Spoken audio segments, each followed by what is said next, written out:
Brown to throw is Davis. Runs out of time. He won't get a chance. Week number 2 in the Summit Athletic Conference did not disappoint. And it's Collins. Did he? Oh, he's throwing the ball up at the goal line. Look out! This could be 100 yards the other way. 50, 40. Did he outrun him? That's 20 to Jackson, I do believe. Give that man 6 points. Lytle under center. Here's a snap. Quick give to the first man through, and it is good. Vinny Cable. The big ugly takes it in for 2. A star was born with the Chargers QB, and as always, there's an emphasis on special teams. Now for the tie. Kick is low. It's no good. And now, 3 teams remain unbeaten in the SAC. The Kelly Automotive Group is proud to sponsor the SummitCitySports Top 10 Players of the Week. Luke Goode wears that Tom Brady number 12 and takes the number 10 spot. Standing 6 feet 6 inches, Goode makes Sparty special. He completed 14 of 24 passes, averaging 11.3 yards per reception, with 3 touchdowns. Once again, his QB rating topped the century mark at 117.7. Goody good, and Sparty leads the SAC with 78 total points. It's a touchdown! Bishop Lure's Nick BIRKMEIER has a nose for the football and comes in at number 9. In week 2, Nick led the SAC with 12 tackles and had 1 tackle for a loss. Up 10-6, a big run by the Knights almost ended up disastrous, but BIRKMEIER recovered the fumble.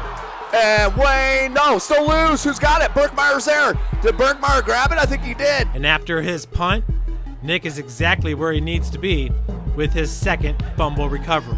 That's going to drop and take a nice Wayne General bounce, and then fumbled, and then kicked out near the 40. And what do you know? Nick BIRKMEIER with a second fumble recovery. The kicker recovers the fumble. 1st and 10 for Lures. They're back in business. At number 8 is the big, agile, speedy defensive end, Nigel Robertson. This was your classic defensive battle, and Robertson shined most. At 6'2", 225 pounds, he had 10 tackles, 4 tackles for a loss for minus 21 yards, and a sack. After 2 weeks, Robertson leads the SAC with 19 tackles and gives the Bruins a building block heading into week 3. Keeps the football, fumbles the ball, didn't put it away. Fumble recovered by Cruz. To the left. Clark bobbles the snap, keeps it, and down he goes to the 32-yard line. That'll be the final play. Wayne might be 0-2 on the season, but this dynamic duo won't be denied the 7th spot. We know KESHAUN Fields is the real deal Holyfield. Just check out this 46-yard touchdown. That's size and speed. 145 yards rushing and 68 yards receiving with 3 touchdowns will keep you in most SAC games. The Generals hope the emergence of sophomore Sean Collins gets them over the hump.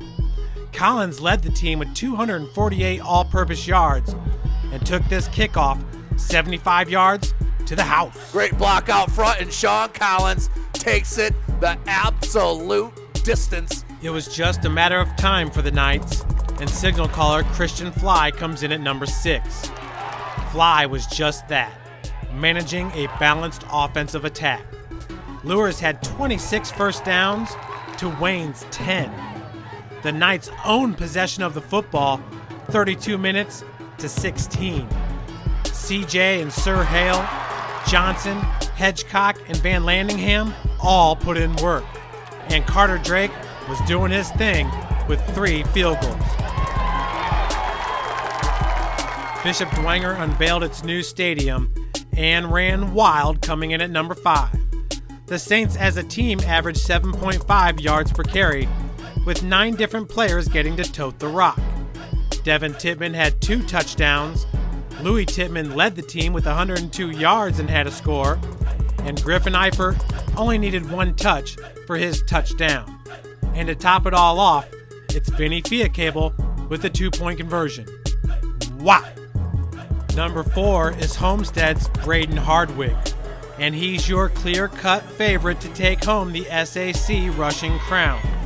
Against Concordia, he rattled off 194 yards rushing with 2 touchdowns. On this 53-yard run for 6, he shows off his power and makes cuts while never breaking stride. And after 2 games, he's averaging 166.5 yards per contest. He's 5'10", 180 pounds, and spectacular. Big-time players in big-time games. Carroll's Layton Mitchell wears number 19 and takes number 3. His adjustment to the ball's flight is superb, and contact doesn't bother the 6', 170-pound receiver. 5 catches for 95 yards and 3 touchdowns versus the Panthers is pretty awesome. He now leads the SAC with 181 receiving yards and 11 receptions.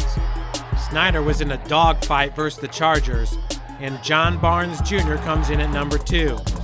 He's a calming force for the Panthers and had the answer to Carroll's answers. Barnes' timing was on point, and Alonzo Derrick walks into the end zone.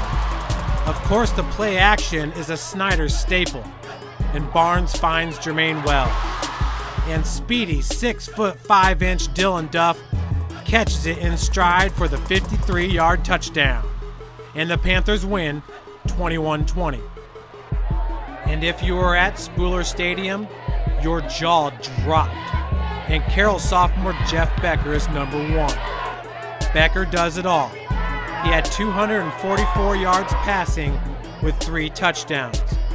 He also rushed the ball for 140 yards. Pulling the ball down and running against Snyder is scary, but Jeff made it look easy. Get to the stadium early, because this young man is worth the price of admission. Again, steps up, runs up the middle, and he's got a first down or very close to it at about the Snyder 32-yard line.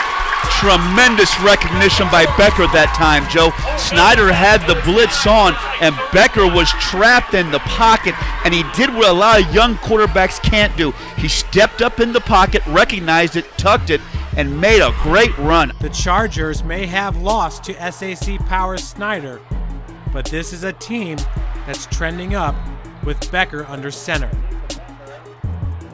The Kelly Automotive Group would like to congratulate all the players that made this week's Summit City Sports Top 10 list. And good luck next week. In week number 3, we look to stay healthy. Can Concordia get its offense together hosting Snyder? Does Southside have some more excitement in store versus Bishop Dwenger? Will Homestead continue to dominate when Bishop Lewis marches in? How about Northside? Will they have an answer for the early season greatness of Becker and Carroll? And at Northrop, Wayne is looking for win number 1. Will it happen in convincing fashion? We've got the games at SummitCitySports.com.